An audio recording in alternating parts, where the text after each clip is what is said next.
celengan receh, saksi kesederhanaan hidup, dan kejujuran Baharudin Lopa. Negara ini sesungguhnya tidak pernah kehabisan pejabat jujur dan sederhana yang benar-benar tulus mengabdi untuk rakyat. Lihatlah Baharudin Lopa, mantan Jaksa Agung Republik Indonesia. Jabatan tinggi tidak membuat Baharudin Lopa silau.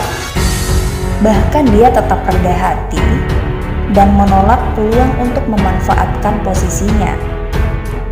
Pria kelahiran Mandar tersebut menjalani hidupnya dengan kesederhanaan. Setidaknya sebuah celengan receh menjadi saksi.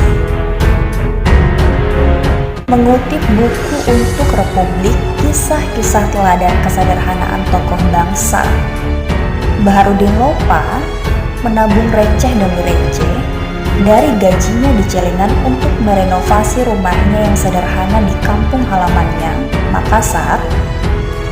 Padahal sebagai pejabat negara, bisa saja dia menggunakan jabatannya untuk menumpuk pundi-pundi rupiah. Namun nyatanya, Barlok, panggilan akrabnya, harus menabung di celengan untuk sekedar merenovasi rumahnya, meski hasil tabungannya masih kurang banyak. Untuk menambah penghasilannya, Barlok tidak menjadi konsultan atau komisaris konglomerat, melainkan buka wartel dengan 5 bilik telepon dan penyewaan PlayStation di samping rumahnya di Pondok Bambu, Jakarta. Barlok juga kerap mendapatkan honor ratusan ribu dari menulis kolom di surat kabar. Dari sinilah akhirnya Barlok mendapatkan tambahan dana untuk merenovasi rumahnya. Baharudin Lopa lahir pada tanggal 27 Agustus 1935 di Mandar, Sulawesi Selatan. Sejak usia muda, Barlok memang telah bercita-cita menjadi penegak hukum. Dikutip dari buku Orange Juice, Belajar Integritas kepada Tokoh Bangsa, terbitan KPK, Barlok menapaki karir di bidang hukum. Di antaranya menjadi Kepala Kejaksaan Negeri Ternate pada 1964, menjadi Kepala Kejaksaan Tinggi Aceh, hingga pindah ke Kalimantan Barat pada 1974, Pusdiklat Kejaksaan Agung Republik Indonesia 1976 sampai 1982,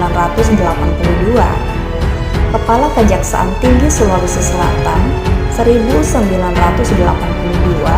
sampai 1986,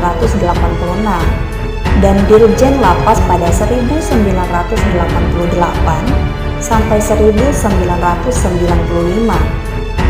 Lalu, pada masa pemerintahan Presiden Abdul Rahman Wahid, Barlok diangkat sebagai Menteri Kehakiman dan HAM Republik Indonesia, lalu kemudian ditunjuk menjadi Jaksa Agung untuk menggantikan Marzuki Darusman pada tahun 2001. Namun sungguh naas, baru sebulan menjadi Jaksa Agung, Baharudin Lopa meninggal dunia.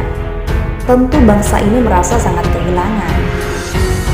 Namun kendati begitu singkat menjabat sebagai Jaksa Agung yang terhitung hanya sebulan, Barlok mampu membuat para koruptor ketar-ketir lantaran sifatnya yang tak kenal takut.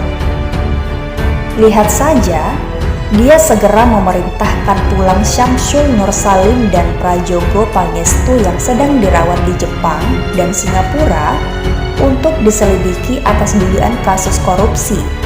Dia juga turut menghadapi kasus yang melibatkan orang-orang kuat seperti Akbar Tanjung, Arifin Panigoro, dan Ginanjar Kartasasmita.